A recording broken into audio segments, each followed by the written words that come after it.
Hi friends, పొరిగింటి పుల్లకూర రుచులకు స్వాగతం. ఈరోజు మనము వెజిటేబుల్స్ ఓట్స్ ఇడ్లీలను తయారు చేద్దాం.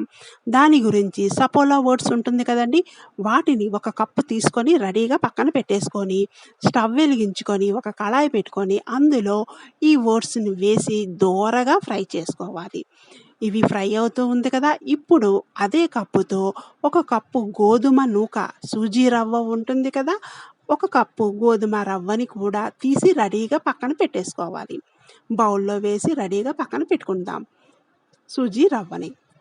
ఈ విధంగా పెట్టుకున్న తర్వాత ఇప్పుడు ఓట్స్ని బాగా ఫ్రై అయిపోయాయి, ఒక బౌల్లో తీసి పక్కన పెట్టి చల్లారనివ్వాలి.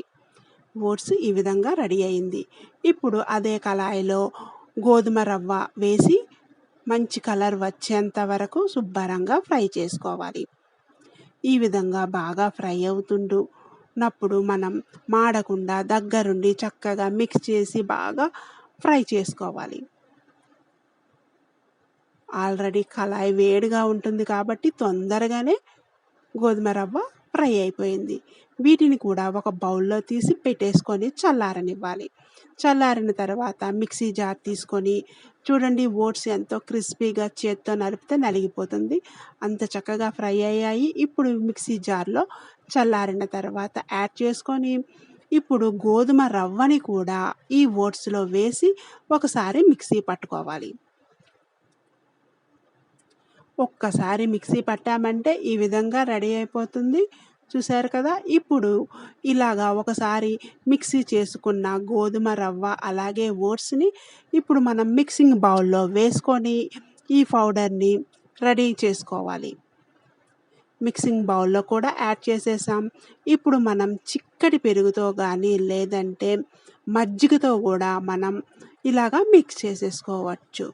నేను చిక్కటి మజ్జిగతో ఈ ఓట్స్ అలాగే సూజీ రవ్వ మిశ్రమాన్ని శుభ్రంగా మిక్స్ చేశాను. ఇప్పుడు ఇందులో మనము సన్నగా తరిగి పెట్టుకున్న అల్లం అలాగే జీలకర్ర, ఉప్పు, పచ్చిమిరపకాయలు,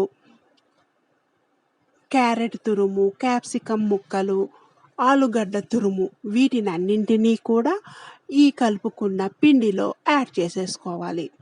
ఈ విధంగా వేసేసుకొని ఇప్పుడు మనం మజ్జిగ వాటర్ ఉంటుంది కదా, ఒక కప్పు వేసి చక్కగా కలుపుకోవాలి. ఇప్పుడు ఇలా మజ్జిగ నీళ్ళు పోసుకొని ఒకసారి కలుపుకుందాం. బాగా కలుపుకొని వెజిటేబుల్స్ అన్నీ ఇలాగా శుభ్రంగా మిక్స్ అయ్యేలాగా. ఆ తర్వాత ఒక గుప్పెడు పల్లీలను నానబెట్టి ఇందులో యాడ్ చేసామంటే పల్లీలలో మంచి ప్రోటీన్ ఉంటుంది. అందులోని మనం నానబెట్టి వేసాం కాబట్టి మంచి పోషకాలు కూడా ఉంటాయి. ఈ విధంగా కలిపేసుకున్న తర్వాత ఇప్పుడు ఇందులో కొద్దిగా బేకింగ్ సోడాని ఒక అర టీ స్పూన్ యాడ్ చేసుకోవాలి. బేకింగ్ సోడా వేసిన తర్వాత కూడా బాగా మిక్స్ చేసాం. ఇప్పుడు ఇంకా గట్టిగా ఉంది, మరొక కప్పు వాటర్ని యాడ్ చేసుకుందాం. ఇలాగా 3 కప్పుల వరకు పడుతుంది.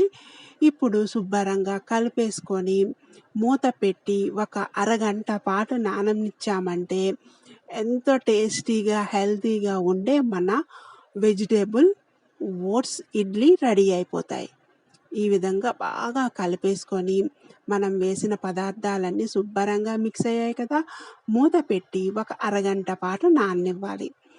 అరగంట తర్వాత ఇడ్లీ ప్లేట్కి ఈ విధంగా నెయ్యి రాసి రెడీగా ప్లేట్ పెట్టుకొని ఇప్పుడు మూత తీసి మనం మళ్ళీ పిండిని ఒకసారి బాగా మిక్స్ చేసేసుకొని మనం ఇడ్లీలు ఎలా అయితే పెట్టుకుంటామో అదే విధంగా ఇడ్లీ పాత్రలో ఇడ్లీలను పెట్టేసుకోవాలి. ఇడ్లీ ప్లేట్లు ఉన్నాయి కదా, ఇప్పుడు ఈ ప్లేట్కి నెయ్యి రాసి పెట్టుకున్నాం. ఇందులో పిండిని వేసి చక్కగా ఇడ్లీలను పెట్టేసుకోవాలి.